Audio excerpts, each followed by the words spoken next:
sebelum ini pesakit-pesakit yang dapat serangan jantung ini selalunya dalam umur 50 tahun. Tapi sekarang ini kita nampak lagi ramai orang umur 30, 40 tiba-tiba dapat serangan jantung. Dan lepas tu tiba-tiba exercise, tiba-tiba meninggal.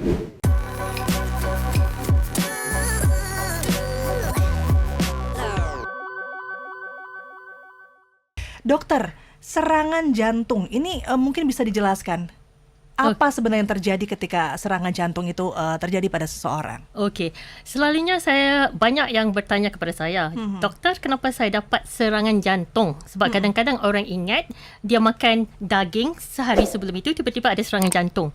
Itu bukan puncanya. Puncanya adalah apa yang kita makan, sama ada kita exercise ataupun tidak, sepanjang 30-40 tahun sebelum kena serangan jantung.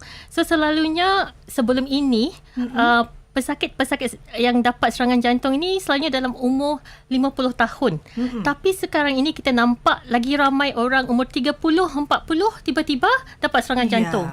Dan lepas tu tiba-tiba exercise, tiba-tiba meninggal. So apa yang berlaku bila ada serangan jantung ini adalah plak. Plak ini adalah lemak-lemak tepu dekat dalam saluran darah, pembuluh darah arteri itu. Contohnya lah, masa muda-muda dulu, kita selalu makan makanan healthy.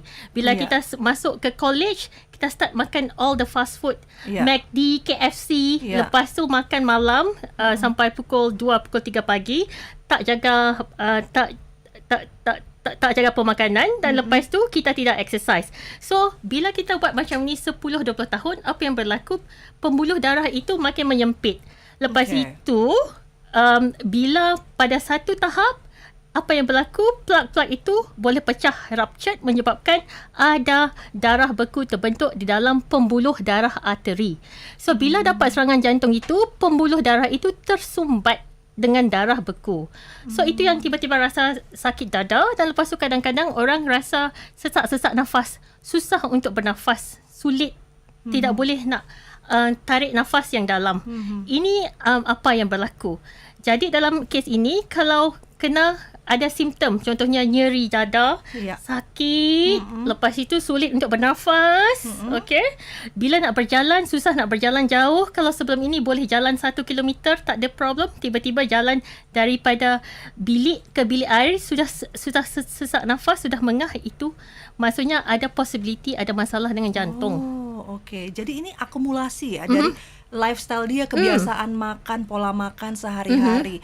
Nah, masalahnya tadi dokter juga mengatakan bahwa usia muda padahal dia juga olahraga tapi bisa kena juga. Dia bakar juga loh lemak-lemak itu loh, Dok, tapi tetap aja kena serangan jantung. Gimana nih? Yang itu kita tengok juga pada risiko. Risiko sakit jantung ini nombor 1 sama ada family yang sebelum ini ada masalah dengan serangan jantung. So maksudnya umur kurang daripada 55 tahun sudah ada serangan jantung.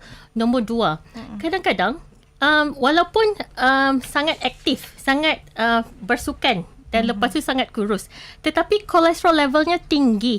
So ini adalah salah satu punca untuk dapat serangan jantung. So sebab itu recommendation untuk kita check tekanan darah dengan kolesterol ini start daripada umur 20 tahun sebenar-benarnya. 20 tahun.